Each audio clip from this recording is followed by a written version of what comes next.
the livestock used to graze primarily on permanent perennial pastures, and as we've gotten more animals and we added goats and we added chickens, we have needed more forage for those animals as well. And so the cover crops have served a dual purpose of being extra forage for our grazing animals, as well as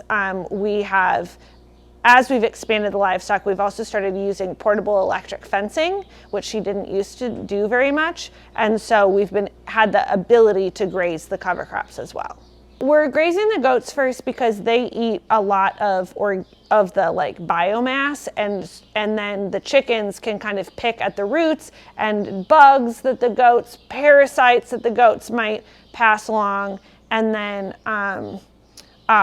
sort of like finish eating the grass, I would say. So the goats eat it down at a certain point, and then the chickens are able to kind of like eat it down even further. During the grazing season, they're just basically grazing. We're not feeding them much beyond that. The goal is to improve the pastures and also grow more cover crops so that we would be able to graze longer in the season, but that is very weather dependent, and so that would be a goal for the future. And then a really important thing that about grazing vegetable fields is food safety, which we're really careful about. And so whenever you're plant a cover crop that then you graze, that then it's going to be a vegetable field, you want to have at least 90 days. And for some crops, it's 120 days between the animals leaving the section and the vegetable crop being there. So a really important part of this example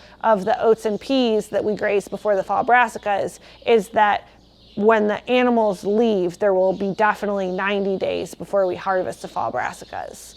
And it's actually really challenging to do that in Iowa because the growing season is not endless. And so you really have to make sure you plant the oats and peas at the earliest opportunity in order to graze at the earliest opportunity in order to be able to plant the fall brassicas so you can harvest them before it freezes. By having a more complex system with cover crops, we've actually been able, Carlos has been able to start his own chicken business on the same farm through being able to graze pastured poultry on the vegetable fields. And I think that pastured poultry is a great example of a farm business that doesn't need to take up a lot of land.